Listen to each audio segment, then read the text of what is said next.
If this indictment is true, if what it says is actually the case, President Trump was incredibly reckless with our national security. More than that, I'm a military spouse. My husband's about to deploy this weekend. This puts all of our military men and women in danger if you are going to talk about what our military is capable of or how we would go about invading or doing something with one of our enemies. And if that's the case, it's reckless, it's frustrating, and it causes problems. I like that the Fox anchor there, doesn't quite know what to do with that. I'm not going to name them because I don't know who they are. Also, Chris Christie last night was on, I think it was last night, talking about the former president. You knew he was going to come. He got into the race because you knew he would be a pugilist on issues of like this. And he came in pretty strong. I mean, not Chris Christie strong, but let's listen. He's saying, I'm more important than the country. These are my papers. You saw in the indictment, his employees were scared. They always call them his boxes. His boxes, he wants his boxes near him. He flew the boxes up to New Jersey for summer vacation. What is this, like they're a family member? I mean, seriously, I gotta have my boxes with me. And let me ask you a question. What exactly was he doing with them? Did someone remind him he's not the president anymore? You don't need these things anymore. This is vanity run amok, Anderson. Run amok. Ego run amok. And we're in a situation where there are people in my own party who are blaming DOJ. How about blame him? He did it.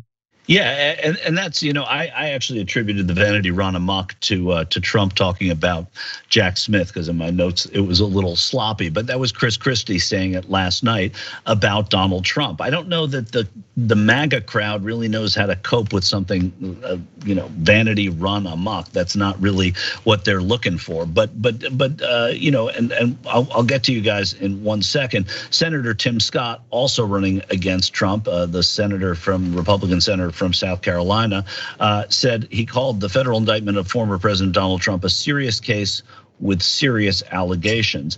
And then he followed that up, of course, because you've got to be careful.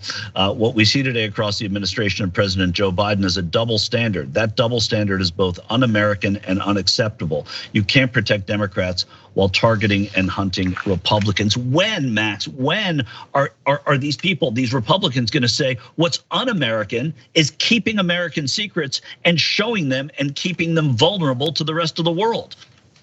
I mean, it is amazing that these Republicans are still absolutely terrified of crossing Donald Trump, and probably still will be when he's put in jail. But the reality, I look at Chris Christie and he says, did no one tell him that he wasn't the president anymore?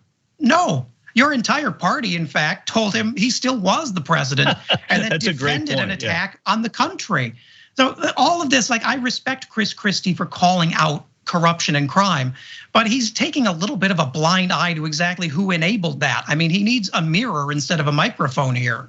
Yeah, that's true. And he's got to admit it. His whole candidacy has to be about being refreshing and being open and being critical and even self-deprecating about the stuff that he has said in the past.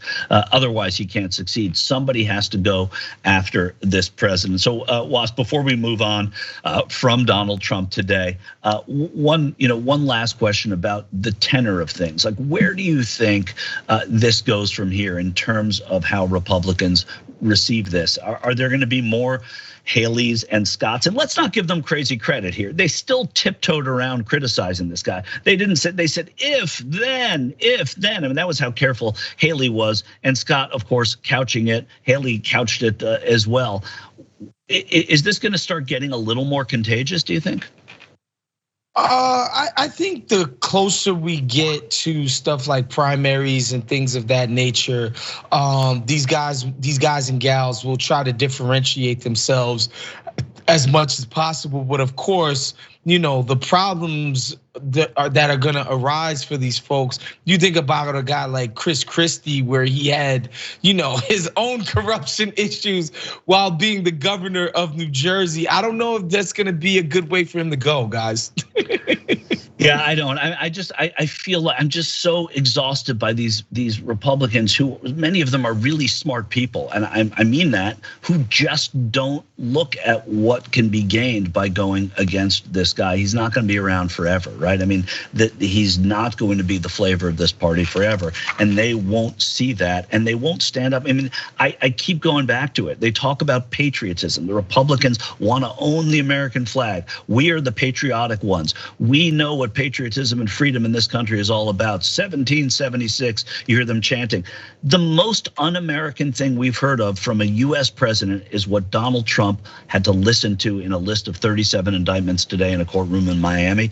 That to me is not patriotic. That's un-American. That makes him a traitor if you're looking at it this way. I don't know why the people who care about patriotism so much, allegedly, don't see that. Thanks for watching The Young Turks. Really appreciate it. Another way to show support is through YouTube memberships. You'll get to interact with us more. There's live chat emojis, badges. You've got emojis of me, Anna, John, JR. So those are super fun. But you also get playback of our exclusive member-only shows and specials right after they air. So all of that, all you gotta do is click that join button right underneath the video. Thank you.